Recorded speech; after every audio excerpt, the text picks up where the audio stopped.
प्रिय छात्र छात्राओं, आपके अपने YouTube चैनल कलम सिंह बिस्ला मेहंदा पर स्वागत है। आज एक बहुत शानदार टॉपिक लेके आए हैं जिसका नाम है मानसून और वर्षा। यानी हम भारतीय मानसून और भारतीय वर्षा का बहुत ही सारगर्भित वर्णन करेंगे एक सुंदर व्याख्या के साथ। किसी न किसी प्रतियोगिता में टकराते रहते हैं और ये एक स्कूली परीक्षाओं से भी संबंधित है। जैसे कक्षा 6 है, कक्षा 7 है और कक्षा 11 है, 12 है, ज्योग्राफी का चैप्टर है, उसके अंदर भी ये चैप्टर कहीं न कहीं आते रहते हैं। और बीए की ज्योग्राफी क्लासों में भी जो है ना ये आते रहते हैं। और इसके अतिरिक्त विभिन्न प्रकार की जो प्रतियोगी परीक्षाएं हैं, चाहे वो कोई भी हो, इससे संबंधित कोई न कोई टॉपिक या प्रश्न आता रहता है। इसकी हम विस्तृत व्याख्या करेंगे, ध्यान से देखिए। वीडियो को अधिक से अधिक शेयर करें, अधिक से अधिक इसको सब्सक्राइब करें। देखिए क्या है कि सबसे पहले हम यह पढ़ते हैं कि भारत के मानसून का प्रथम वर्णन किसने किया था। सबसे पहले तो मैं बता देना चाहता हूं कि मानसून का अर्थ क्या है। मैं यहाँ लिख देता हूँ, मानसून शब्द जो है उसका अर्थ क्या है, तो ये पहले पता होना जरूरी है। देखिए, जो मानसून शब्द है वह अरबी भाषा के शब्द से बना है। एक शब्द है मौसम। मौसम का अर्थ होता है मौसम। ये ध्यान करें कि मानसून का अर्थ जो है वो अरबी भाषा के मौसम शब्द से बना है और मौसम का अर्थ मौसम होता है, ये ध्यान रखें।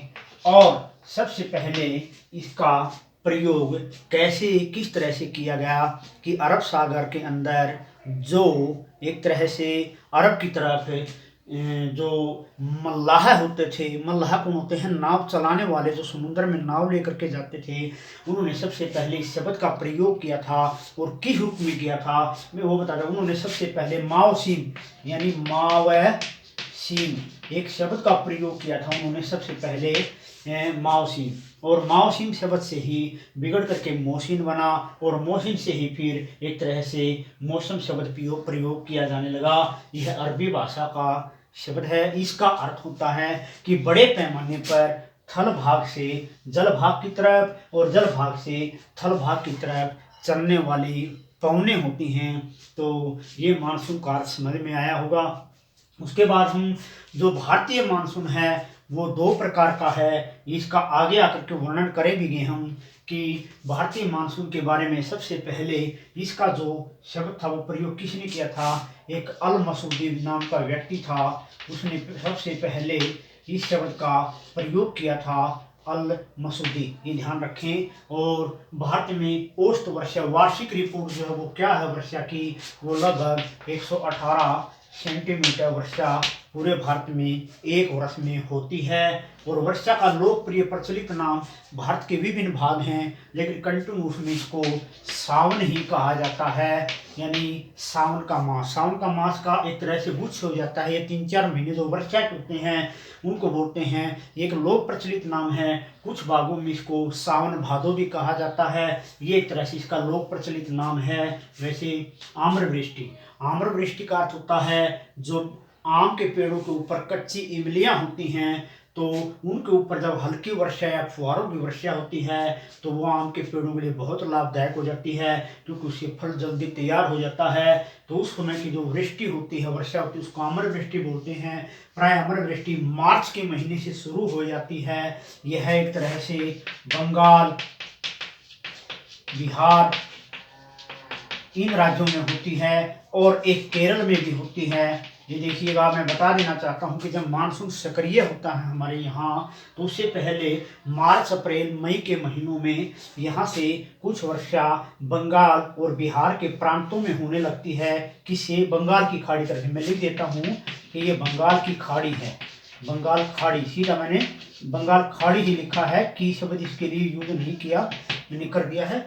और इसको अरब सागर बोलते हैं, अरब सागर। ये यहाँ पर केरल है। केरल से जब यहाँ से वर्षा आती है, जाकर के देखिए, मैंने ये केरल लिखा है। यहाँ पर केरल में जब यहाँ से वर्षा होती है तो आम के बागों के ऊपर हल्की हल्की फुहारें पड़ने लगती हैं। और हल्की फुहारों के कारण जो है इसको क्या कहा जाता है, अमरवृष्टि।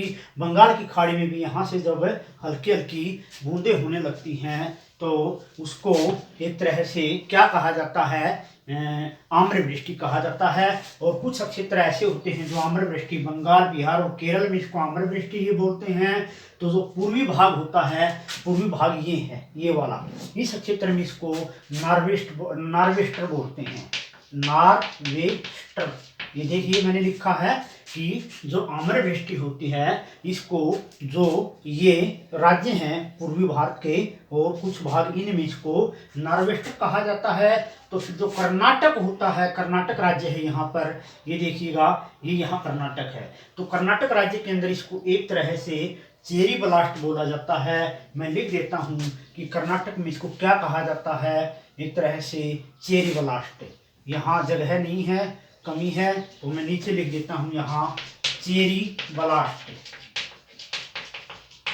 चेरी ब्लास्ट का क्या होता है कि जो यहाँ पर एक तरह से कहवा, चेरी, इस प्रकार की फसलें हैं, उनके लिए यह वर्षा बहुत लाभदायक होती है। इसलिए इसको चेरी ब्लास्ट या फिर काफ़ी वर्षा भी बोलते हैं। इन भागों में काफ़ी वर्षा। कॉफी क्या है, एक पौधा है जो कि पेड़ पौधा होता है। इसके लिए वर्षा कर्नाटक के क्षेत्रों में नीलगिरी, चगाई, अन्नामलाई की जो पहाड़ियां हैं उनमें बहुत लाभप्रद होती हैं। इसलिए कुछ भागों में आम्रवृष्टि को बंगाल, बिहार, केरल में आम्रवृष्टि बोलते हैं और पूर्व के भागों में इसको नार्वेस्टर कहा जाता है और कर्नाटक में इसको काफ़ी वर्षा या चेरी ब्लास्ट कहा जाता है, ये याद रखें। उसके बाद दक्षिणी पश्चिमी मानसून से वर्षा कितनी होती है भारत के अंदर, लगभग 75% वर्षा यह दक्षिणी पश्चिमी मानसून लेकर के आता है। भारत में मानसून की दशाएं 2 हैं। मैं बता देता हूं कि किस प्रकार एक बार हम इसका अध्ययन करेंगे। यहाँ पर इस मानचित्र में हम इसका अध्ययन कर लेते हैं कि देखिए ये उत्तर भारत का भाग है। बड़े पैमाने पर यहाँ की जो पवनें होती हैं, ये पवनें हमेशा बंगाल की खाड़ी में जाकर के एक उच्च दबाव का क्षेत्र बनाने का काम करती हैं और एक पवनों की धारा यहाँ से गुजरात की तरफ से मुड़ करके ऐसे बंगाल की खाड़ी की तरफ आ जाती है इस तरह से, और एक धारा उस तरफ चली जाती है। तो ये 2 प्रकार का मानसून है कि ये जो पवनें हैं ये यहीं से घूमना प्रारंभ कर देती हैं, ऐसे घूमना प्रारंभ कर देती है कि एक शाखा यहाँ से ऐसे मुड़ जाती है। यूं ही मुड़ने का तात्पर्य क्या है, मुड़ने का तात्पर्य यह है कि ये पवनें बंगाल की खाड़ी से पर्याप्त मात्रा में नमी लेकर के इस दिशा की तरफ घूम जाती हैं। इस दिशा में ये पवनें बहुत कम मात्रा में घूमती हैं। अप्रैल, मई, जून, जुलाई के महीनों में इनकी एक बहुत बड़ी शाखा ऐसे आगे की तरफ बढ़ती है और आगे बढ़ने के कारण मैंने भी मानचित्र के अंदर बताया कि भारत का ये भाग पूरी तरह से हिमालय पर्वत से ढका हुआ है। मैं इसमें अभी लाइनें कर देता हूँ। ये वाला भाग है, ये वाला, और ये सिक्किम है। पहाड़ तो यहाँ को भी हैं, ऊंचे पहाड़ हैं नेपाल, भूटान और तिब्बत, चाइना के अंदर। ये पवनें क्या करती हैं, यहीं से इन भागों में एंट्री कर जाती हैं पूर्वोत्तर में, यानी त्रिपुरा है, मणिपुर है, नागालैंड है, अरुणाचल प्रदेश है। इनकी एक शाखा यहीं से घूमते ही ऐसे मुड़ जाती है, ऐसे इनकी शाखा ऐसे आगे बढ़ना शुरू कर देती है वापिस उत्तर भारत की तरफ, ऐसे यूं आगे की तरफ बढ़ना शुरू कर देती है। एक बात ध्यान रखिए कि जब इनकी शाखा आगे बढ़ती है तो यहाँ पर हिमालय की उच्च श्रेणियाँ हैं, ऐसे ये हिमालय की श्रेणियों से ऐसे टकरा जाती हैं और टकरा करके ये इस दिशा में घूम जाती हैं, क्योंकि ऊंची पर्वतमालाएं इनको टकरा करके अपने ऊपर से गुजरने नहीं देती। इसलिए ये बड़े पैमाने पर पूर्वोत्तर भारत में बहुत अधिक वर्षा करती हैं। और ये वो मेघालय है, ये वाला भाग मेघालय है भारत का। ये देखिए इस मानचित्र में मैं यहाँ दिखा देता हूँ, ये बांग्लादेश है। बांग्लादेश के ऊपर ये जो भाग है ये मेघालय है। मेघालय का अर्थ होता है मेघ प्लस हिमालय, यानी मेघों का घर। और यहीं पर सबसे पहले ये वाला रहा नंबर 14 को क्लियर करते हैं। पर माऊ सिंधराम और चेरापूंजी में अधिक वर्षा का कारण क्या है। ये देखिए पहले चेरापूंजी होती थी यहीं पर मेघालय के अंदर, यहाँ वहाँ सबसे अधिक वर्षा होती थी, लेकिन पिछले कुछ वर्षों से चेरापूंजी से वर्षा का भाग खिसक करके एक माऊ सिंधराम नामक जगह है वहाँ पर चला गया है। वहाँ सबसे अधिक वर्षा होती है। लगभग माउसिनराम के अंदर 11,000 यानी 1,141 सेंटीमीटर तक वर्षा होती है। लगभग 1,141 सेंटीमीटर तक औसतन है। ये एक वर्ष का औसतन है, यानी माउसिनराम और चेरापूंजी के अंदर जो वर्षा का औसतन है वो 1141 सेंटीमीटर तक है। यह मैं सेंटीमीटर भी लिख देता हूँ, इसको ध्यान रखें। ये कारण क्या है यहाँ पर माउसिनराम में वर्षा का होने के कारण? यहाँ पर किप नुमा पहाड़ी हैं। कई सोचते हैं कि किप नुमा पहाड़ी क्या होती हैं। मैं भी यहाँ मानचित्र से बता देता हूँ कि किप नुमा पहाड़ियाँ कैसे होती हैं। पर ये छात्र छात्राओं, यहाँ जैसे हमने किप देखी है, एक किप ऐसे बनी होती है और उसका ढलान ऐसे होता है किप का, ऐसे। तो ये पहाड़ियाँ बिल्कुल ऐसी ही हैं। यहाँ गोल दायरा है पहाड़ियों का ऐसे, और वो जो बस्ती है वो भूमि ऐसे नीचे की तरफ माउसिनराम उसमें स्थित है। और क्या होता है कि जब वर्षा पवनें ऐसे आती हैं इसकी तरफ, तो वो इस पहाड़ी के अंदर जो ही वर्षा पवनें एंट्री करती हैं तो वो ऐसे यहीं पर घूमने लगती हैं, वो बाहर नहीं निकल पाती।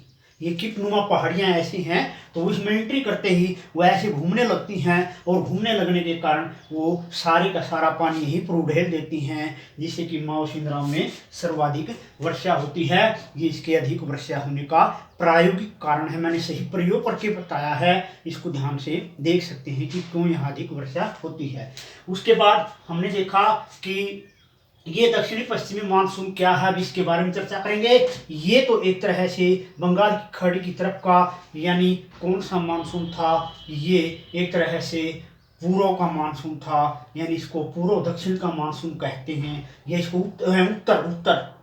उत्तर पूर्व का मानसून बोलते हैं, इसको उत्तर पूर्व की तरफ गया है ये। और ये जो है वो दक्षिणी पश्चिमी मानसून है। ध्यान रखें, दक्षिणी पश्चिमी मानसून में पवनें क्या करती हैं, ये अरब सागर में आ जाती हैं, और यहीं से ये पवनें ऐसे बहुत बड़ी मात्रा में नमी लेकर के ऐसे आगे बढ़ जाती हैं। इनकी एक शाखा यहीं और एक शाखा इनकी यहीं घूम जाती है। ऐसे घूम करके ये जब आगे बढ़ती हैं ऐसे, तो इनमें कुछ पहाड़ियाँ हैं, जैसे यहाँ पुणे का भाग है वो वृष्टि छाया में आ जाता है, क्योंकि ये पवनें उस तरफ से या उस तरफ से घूम जाती हैं, जिससे पुणे जैसे क्षेत्र जो है वहाँ कम वर्षा होती है, उसको वृष्टि छाया बोलते हैं। और इसकी एक शाखा ऐसे गुजर जाती है, तो ऐसी शाखा गुजरने से राजस्थान में यहाँ पर एक शिवालिक की पहाड़ी है काफ़ी ऊंची, और उस के कारण जो राजस्थान शुष्क रह जाता है, क्योंकि वो पहाड़ी इन पवनों के समानांतर स्थित है। ऐसे ये पवनें क्या करती हैं कि उसके साइड से गुजर जाती हैं। यदि वो पहाड़ी ऐसी टेढ़ी होती तो पवन उसको रोक लेती और को वर्षा वहीं पर राजस्थान शुष्क नहीं रहता, वर्षा हो जाती। इसलिए वह क्या है कि जो दक्षिणी पश्चिमी मानसून है, इनकी पवनों के समानांतर स्थित होने के कारण पवनें साइड से गुजर जाती हैं और यह राजस्थान शुष्क रह जाता है। और हरियाणा जो पंजाब होते हैं, दिल्ली के आसपास के हैं, उनमें प्राय दोनों भागों से ही वर्षा होती है। यानी कि जो उत्तर यानी जो पूर्व का भाग है, उत्तर पूर्व का भाग है, इससे भी जो है यहाँ से जो पवनें आती हैं और दक्षिणी पश्चिमी जो मानसून आता है, ये दोनों यहाँ पर मिक्स हो जाते हैं। ये पवनें यहाँ पर के, और ये प्राय हरियाणा पंजाब के कुछ भागों में वर्षा करती हैं। हिमालय के क्षेत्रों में अधिक वर्षा होने का कारण यही है क्योंकि बंगाल की खाड़ी से उठने वाले मानसून पवनें यहाँ से चक्रवात होकर के ऐसे घूम जाती हैं और इन पर्वतमालाओं से टकराते हिमाचल और उत्तरांचल तक पहुँचती हैं, तो यह बहुत अधिक मात्रा में वर्षा करती हैं। यही इनका वर्षा का सर्वाधिक कारण है। और हरियाणा पंजाब और जैसलमेर राजस्थान का एक बहुत बड़ा भाग है, जहाँ केवल 10% तक वर्षा हो पाती है। राजस्थान के इस भाग में 10% तक, कभी तो होती ही नहीं। उसका कारण यही है कि ये पवनें जब यहाँ से चलती हैं तो रास्ते में धीरे धीरे वर्षा को पानी की मात्रा कम हो जाती है और पंजाब और हरियाणा के भाग या राजस्थान के भागों तक पहुँचती हैं तो ये शुष्क हो जाती हैं। इसलिए वर्षा का कम कारण यही है, क्योंकि सबसे अधिक यहाँ 400 सेंटीमीटर तक, अगले भागों में 300, अगले भागों में 200, इस तरह होते होते दिल्ली हरियाणा पंजाब इनकी औसत वर्षा मात्रा 50 सेंटीमीटर तक आ जाती है। और राजस्थान के भागों में यह है 10 से 5 सेंटीमीटर तक वर्षा के ऊपर आ जाती है। ये इसका एक कारण है, जो कि हमने मानसून की स्थिति को समझा कि पवनें आगे जाकर के कैसे नमी लेकर के घूमती हैं, ये पवनें आकर के यहाँ से कैसे नमी लेकर के वापस होती हैं और हरियाणा, पंजाब और राजस्थान के कुछ भागों में, आंध्र प्रदेश के भागों में, या आंध्र नहीं, मध्य प्रदेश के भागों में ये ज्वाइंट हो जाती हैं और फिर ये आगे बढ़ना शुरू कर देती हैं, जिससे कि इनकी मिक्स वर्षा भी प्राय होती है। ये था। उसके बाद हमने देखा कि बैसाखी तूफान क्या होते हैं। बैसाखी तूफान जो है वो प्राय जो बंगाल के प्रांत हैं, कुछ उड़ीसा के प्रांत हैं, यहाँ बड़े मात्रा में, एक तरह से बड़ी मात्रा में अचानक तेज हवाओं के साथ तूफान उठ जाते हैं और वो बंगाल उड़ीसा के प्रांतों में आ जाते हैं, जिससे यहाँ तेज तूफानों के साथ, तेज गति की हवाओं के साथ वर्षा होती है। उसी का नाम एक तरह से बैसाखी तूफान है। अगला है चेन्नई की शीत ऋतु। चेन्नई जो है वहाँ पर शीत ऋतु होती है। ये भाग हैं क्योंकि जाड़े की ऋतु में यहाँ छोटी पवनें उठती हैं और वो यहीं पर घूम जाती हैं, ऐसे यहीं पर नमी को धारण करके यहीं पर घूम जाती हैं। तो यहाँ पर जो वर्षा होती है उसको शीत ऋतु की वर्षा कहा जाता है। पहले यह शीत ऋतु की वर्षा हरियाणा, पंजाब, दिल्ली के भागों में भी होती थी, लेकिन पिछले कुछ वर्षों से पश्चिमी विक्षोभ की सक्रियता जब यहाँ बढ़ी है तो इस शीत ऋतु की कमी यहाँ से होकर के पश्चिमी विक्षोभ से होना शुरू हो गई है वर्षा। अब क्या है अगला, पुणे में कम वर्षा का कारण मैंने बताया था कि यह वृष्टि छाया में जाता है, क्योंकि पवनें यहाँ से दिशाओं में घूम जाती हैं। बंगाल की खाड़ी से मिली आर्द्रता, ये बता देना चाहता हूँ कि बंगाल की खाड़ी से हमें लगभग 35% आर्द्रता मिलती है। आर्द्रता का मतलब क्या होता है कि बंगाल की जो खाड़ी है, यहाँ से जो पवनें इस तरफ आती हैं तो वो अपने साथ समुद्र में से नमी लेके आती हैं, जल कण लेके आती हैं। बंगाल की खाड़ी से पूरे भारत को 35% नमी मिलती है, जबकि जो ये इस साइड का मानसून है, जिसको हम दक्षिणी पश्चिमी मानसून बोलते हैं अरब सागर को, बाकी की 65% आर्द्रता हमें यहीं से प्राप्त होती है। पूरे देश को कहने का तात्पर्य मेरा ये है, एक वेरी इंपॉर्टेंट पर्सन है, जितने भी आए हैं कहीं ना कहीं किसी न किसी प्रतियोगी परीक्षा में आते रहते हैं। और अगला है सर्वाधिक वर्षा वाले राज्य और कम वर्षा वाले राज्य कौन से हैं, इनका ध्यान हम इस मैप के अंदर करेंगे। ये तो हमने मानसून की दशाओं को पढ़ा था कि कैसे होती हैं, और यहाँ पर हम इन दो को आगे इसमें जाकर के मैप में पढ़ेंगे कि कौन से राज्य हैं जहाँ अधिक वर्षा होती है और कौन से राज्य जहाँ कम वर्षा होती है। उसके बाद मौसमी चेहरापुंजी का हो चुका है, कीटनुमा हमने बताया है। उसके बाद एक प्रश्न बहुत ही इंपॉर्टेंट है कि जलवायु क्या है, याद रहता है। देखिए जलवायु है लगभग किसी एक विस्तृत क्षेत्र या महाद्वीप, कोई देश नहीं कह सकती। जलवायु एक विस्तृत क्षेत्र या बहुत बड़ा भूभाग या महाद्वीप, जहां 30 से 35 वर्षों तक, 30 से 35 वर्ष तक मौसम की लगभग एक सी दशाएं रहें, उसी को जलवायु कहा जाता है। ये हमारा जलवायु का प्रश्न था। मैं फिर बता देता हूँ कि किसी महाद्वीप या एक विस्तृत क्षेत्र में 30 से 35 वर्ष तक लगभग एक समान मौसमी दशाएं रहें, उनको क्या कहा जाता है, जलवायु कहा जाता है। मौसम क्या है, मैंने भी बताया कि जो मौसम जो है वो किसी भी क्षेत्र में दिन प्रतिदिन की बदलने वाली दशाएं मौसम कहलाता है। जैसे कि हम अपने हरियाणा में दे सकते हैं, तो जैसे कभी धूप निकल आई, कभी तेज हवा चल पड़ी, कभी गर्म लू चलने लगी, कभी कोहरा छा गया, कभी वर्षा आ गई, बादल आ गए। तो इसको एक तरह से एक दिन की जो घटनाएं किसी क्षेत्र में हों, उन दशाओं को मौसम कहा जाता है। ये घंटे, प्रति क्षण या कुछ समय में बदल सकती हैं, वो मौसमी दशाएं या घटनाएं होती हैं। इसके भाग क्या हैं, जैसे ओलावृष्टि है, कोहरा है, तेज हवा है, आंधी है, वर्षा है, ये इस प्रकार की दशाएं इसमें शामिल होती हैं। उसके बाद क्या है, जेट स्ट्रीम या पश्चिमी विक्षोभ क्या होता है। जेट स्ट्रीम या पश्चिमी विक्षोभ क्या आता है उसके बारे में हम बताएंगे। एक इसके अंदर रहा है जो मौसम था, मौसम के बारे में एक बात रही है हमारे से कि भारत के अंदर जो मौसम विभाग था वो एक तरह से शिमला में स्थापित किया गया था। सबसे पहले शिमला में कब स्थापित किया गया था, 1875 में। याद करें इसको। ये मौसम क्या है, जो भारत का मौसम विभाग था वो अंग्रेजों ने सबसे पहले शिमला में स्थापित किया था 1875 में। आजकल यह हमारे भारत के कहाँ है, पुणे के अंदर स्थित है अब मौसम विभाग, और पूरे भारत के मौसम के जो मानचित्र हैं वो पुणे से ही बनाए जाते हैं और पुणे से ही प्रकाशित किए जाते हैं। अब पूछ ले कि भारतीय मौसम विभाग का मुख्यालय कहाँ है, तो पुणे में है, महाराष्ट्र में।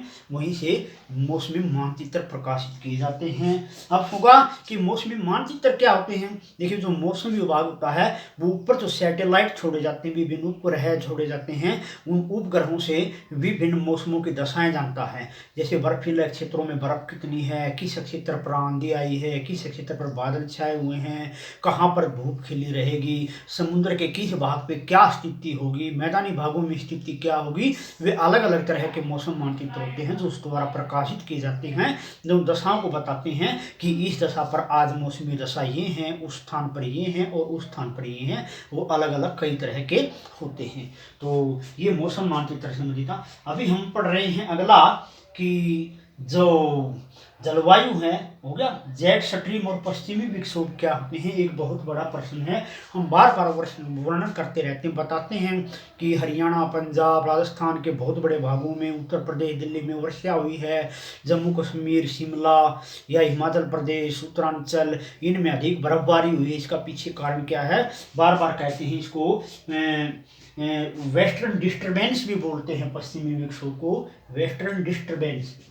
ये जेट स्ट्रीम से होता है। जेट स्ट्रीम एक वायु धाराएं होती हैं जो कि वायुमंडल में चलती हैं और इनके कारण नमी जो है वो इन भागों में आ जाती है। कैसे होती है, देखिए, यहाँ एक हमारा पड़ोसी देश है पाकिस्तान, पाकिस्तान से आगे है अफगानिस्तान, और वहाँ से आगे सागर से उठने वाली पवनें इन क्षेत्रों में आ जाती हैं और आकर के लगभग इतने भाग का जो मौसम है उसको प्रभावित करना शुरू कर देती हैं। गुजरात के कुछ भागों से होती होती इन भागों तक आ जाती हैं। कई बार उनकी एक विशेष धारा होती है पश्चिमी विक्षोभ, जिसको वेस्टर्न डिस्टर्बेंस बोलते हैं। उसकी एक धारा सीधी जम्मू कश्मीर यहाँ से होती पंजाब के ऊपर से हिमाचल प्रदेश, उत्तरांचल और जम्मू कश्मीर तक चली जाती है। यदि वो घूम करके ऊपर के ऊपर चली जाती है, देखिए जैसे हम यहाँ बता देते हैं एक तरह से कि यदि इन पवनों की धारा ऐसे चली जाती है ऊपर की तरफ घूम करके ऐसे, तो ये एक विशेष दिशा में ऐसे घूमना शुरू कर देती है। इनका प्रभाव केवल यहीं तक रहता है। इससे रहने से इन क्षेत्रों में बर्फबारी भारी मात्रा में हो जाती है। और यदि इनकी एक विशेष धारा यहाँ जाने की बजाय यदि ऐसे घूम करके ऐसे ही आ जाती है, तो ये हरियाणा, पंजाब के इन भागों में अधिक वर्षा या नॉर्मल वर्षा, हर तरह की वर्षा लगभग करती रहती हैं। ये तकरीबन जब आते हैं तो ये अपने साथ वर्षा जरूर लेकर के आते हैं पश्चिमी विक्षोभ, ये ध्यान रखें। क्योंकि ये प्राय अरब से नहीं, ये जो अफगानिस्तान, पाकिस्तान से आगे के जो सागर हैं उस तरफ से उठने वाली नमी युक्त हवाएं हैं, ये ध्यान रखें। यानी जिसको हम भूमध्य सागर कह सकते हैं एक तरह से, उस तरफ से घूम करके ये इस तरफ आती हैं। अगला क्या है, मैं बता देना चाहूंगा यहाँ। फिर उसके बाद हमारा है मानसून का अर्थ हो चुका है, अरबी से बना है ये। और उसके बाद है मानसून की दो शाखाएं, 20 का भाग मैंने बता दिया था कि एक तो ये उत्तर पूर्व की शाखा है और एक ये पश्चिम दक्षिण की शाखा है। ये ध्यान रखें, ये मानसून की दो शाखाएं भारत में हैं। और उसके बाद मानसून गरज क्या है, ये एक फेरेल का सिद्धांत है कि मानसून गरज किसे कहते हैं। मैं बता देना चाहता हूं कि जो एक NITC इसको बोलते हैं। NITC का मतलब होता है एक तरह से उष्ण अभिसरण। उष्ण अभिसरण क्या है, इसका मतलब यानी ये एक ही बात है, चाहे इसको मानसून गरज कहिए, चाहे NITC बोलिए, चाहे उसको उष्ण अभिसरण बोलिए, या इसको फेरेल का सिद्धांत बोलिए। एक ज्योग्राफी यानी का विद्वान था फेरेल, उसने अपना एक सिद्धांत दिया था। क्या दिया था, एक मानचित्र के द्वारा मैं यहाँ पर समझाऊंगा कि किस प्रकार से। देखिए, एक छोटा सा मैं मानचित्र यहाँ बना देता हूँ। जैसे ये पृथ्वी का ये भाग है, ये वाला मैंने पहले अक्षांश देशांतर रेखाओं में समझाया है कि बीचों बीच पृथ्वी के 0 डिग्री के ऊपर एक विषुवत रेखा है जिसको हम भूमध्य रेखा बोलते हैं। यहाँ पर बहुत अधिक तापमान होता है। मैंने एक मैप में बताया था कि यहाँ से लेकर के लगभग 15 डिग्री तक और नीचे भी यहाँ से 15 डिग्री तक तापमान बहुत उच्च श्रेणी का होता है। और यहाँ से जो भूमध्य रेखा से जो गर्म हवाएं हैं वो क्या करती हैं, यहाँ से घूम करके ऐसे इन भागों की तरफ चलना शुरू कर देती हैं, यानी उत्तरी ध्रुव की तरफ। मैंने एक कल भी बताया था कि लगभग भारत यहाँ से 831 किलोमीटर ये भाग दूर है भूमध्य रेखा से, 800 के लगभग दूर है किलोमीटर के। तो ये जो भारत का ये भाग है, ये उस एक तरह से भूमध्य रेखा वाली जो पवने हैं, गर्म हवाएं हैं उच्च तापमान की, ये आकर के भारत के इन भागों की तरफ आ जाती हैं, ऐसे आकर के यहाँ बंगाल की खाड़ी और अरब के सागर में हमारी जो जलवायु है उसको प्रभावित करती हैं, यानी यहाँ पर वो नमी लेकर के हमारे आंतरिक भागों में आ जाती हैं और वर्षा का कारण बनती हैं। तो यह एक तरह से फेरेल सिद्धांत था। कहने का तात्पर्य यह है कि विषुवत रेखा की जो उष्णकटिबंधीय हवाएं हैं वो लगातार उत्तरी ध्रुव की तरफ गमन करना शुरू कर देती हैं और वो अपने साथ एक नमी और दबाव का क्षेत्र लेकर के आती हैं, जो यहाँ पर बड़े पैमाने पर हमारे मौसम को प्रभावित करने लगती हैं। ये फेरेल सिद्धांत या मानसून ग्रह या उष्ण अभिसरण या NITC इसकी श्रेणी में आता है। शायद ये ध्यान आ गया होगा सबको। अब हम कौन से राज्यों में कहाँ औसतन वर्षा होती है, कहाँ अधिक होती है, इसका अध्ययन करेंगे इस मानसून से। देखिएगा, मैं सबसे पहले ये बात बता देना चाहता हूँ कि जो सर्वाधिक वर्षा वाले राज्य हैं वो एक तो ये पूर्वोत्तर भारत, ये सारे का सारा जो भारत है इसको पूर्वोत्तर बोलते हैं। ये सर्वाधिक वर्षा वाला क्षेत्र है, यहाँ बहुत अधिक वर्षा होती है, करीबन यहाँ 400 सेंटीमीटर तक वर्षा होती है वार्षिक। इसका ये है क्योंकि यहाँ से जो पवनें उठती हैं एक तरह से यहीं पर गमन करती हैं जा करके और यहाँ भारी मात्रा में अपने पानी को ढेर लेती हैं। जो ही यहाँ से वर्षा आगे बढ़ती है तो ये जो भाग हैं यहाँ जो है वर्षा लगभग 200 से लेकर के 300 सेंटीमीटर तक का भाग हो जाता है ये वाला। और ये जो है ना 400 सेंटीमीटर तक का भाग है वर्षा का। कुछ तटीय मैदान है ये यहाँ इनके कुछ भाग ऐसे हैं जो कि 400 मीटर की ही वर्षा श्रेणी में आते हैं जहाँ सर्वाधिक वर्षा होती है। कुछ भाग इसके ये भी हैं जहाँ इसी तरह से एक तरह से जो दक्षिणी पश्चिमी मानसून है यहाँ से जो वर्षा उठती है तो उससे भाग कुछ ऐसे हैं जहाँ इस तरह से 400 सेंटीमीटर तक वर्षा होती है। और फिर जो ही मानसून आगे पहुँचता है इन क्षेत्रों में तो यहाँ पर वर्षा की मात्रा कम हो जाती है, करीबन 100 से लेकर के 200 सेंटीमीटर के बीच वर्षा यहाँ पर होती है। ये ध्यान रखें इन भागों में। और जब ये हरियाणा पंजाब के कुछ भागों में आ जाती हैं यहाँ पर, इन भागों में मैं प्लस कर देता हूँ इन भागों में, तो यहाँ पर एक तरह से वर्षा की जो मात्रा है वो 50 सेंटीमीटर तक हो जाती है, ये ध्यान रखें। और राजस्थान के इन भागों में जब यह वर्षा आती है इन भागों में, तो इन भागों में आकर के इसकी मात्रा केवल 10 सेंटीमीटर तक रह जाती हैं। ये है हिमाचल प्रदेश है, इनमें यहाँ कई बार आवश्यकता से अधिक वर्षा हो जाती है, कभी वो 400 सेंटीमीटर तक हो जाती है तो कभी 300 सेंटीमीटर तक वर्षा हो जाती है।